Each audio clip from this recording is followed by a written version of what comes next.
મોહિનીઅટ્ટમને એમણે વિશ્વમંચનું ગૌરવ બનાવ્યું. શ્રીમતી કલામંડલમ વિમલા મેનન, પદ્મશ્રી 2026. જ્યાં ભગવાન વિષ્ણુ વિરાજમાન છે, એ જ ક્ષીરસાગરની જેમ કલા અનંત છે.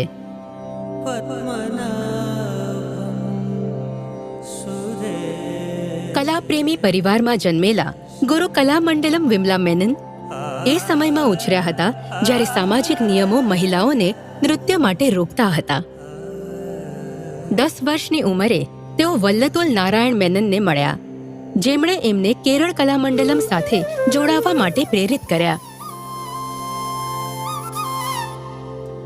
સામાજિક બંધનોને તોડીને એમણે કેરળ કલામંડલમમાં પ્રશિક્ષણ શરૂ કર્યું અને આ નૃત્ય કળા સાથે એમનો આજીવન પ્રેમ શરૂ થયો.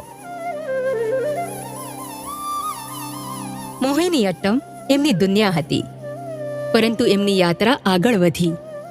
એમણે ભરતનાટ્યમનું પ્રશિક્ષણ લીધું, તેઓ કુચીપુડી શીખ્યા અને એને કેરળ લઈ ગયા.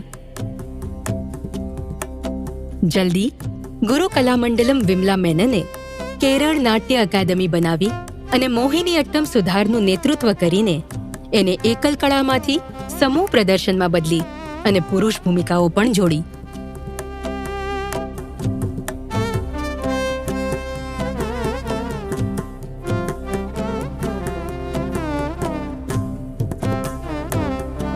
પરિવારની તાકાત સાથે આ વારસો એમની દીકરી અને દોહિત્રીના માધ્યમથી આગળ વધી રહ્યો છે.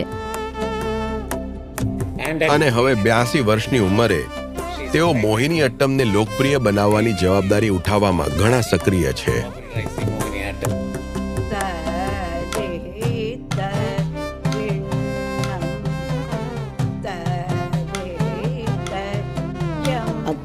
જ્યારે મેં ભગવાન પદ્મનાભ પર નૃત્યની કોરિયોગ્રાફી શરૂ કરી, ત્યારે એનાથી મને અત્યંત આનંદ અને અપાર સંતોષ પ્રાપ્ત થયા અને સાથે મને એક મોટી ઓળખાણ મળી.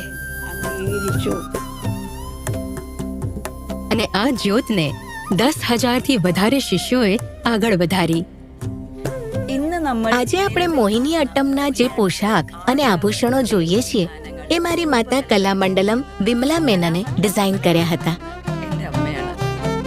એમણે મોહિનીઅટ્ટમમાં કેરળના પારંપરિક વાદ્યયંત્રોને પરોવ્યા. 7 દાયકાઓમાં એમની કલાએ મોહિનીઅટ્ટમને શણગારી અને શાશ્વત ગરિમાના શિખર સુધી પહોંચાડ્યું છે. શ્રીમતી કલામંડલમ વિમલા મેનન, પદ્મશ્રી 2026.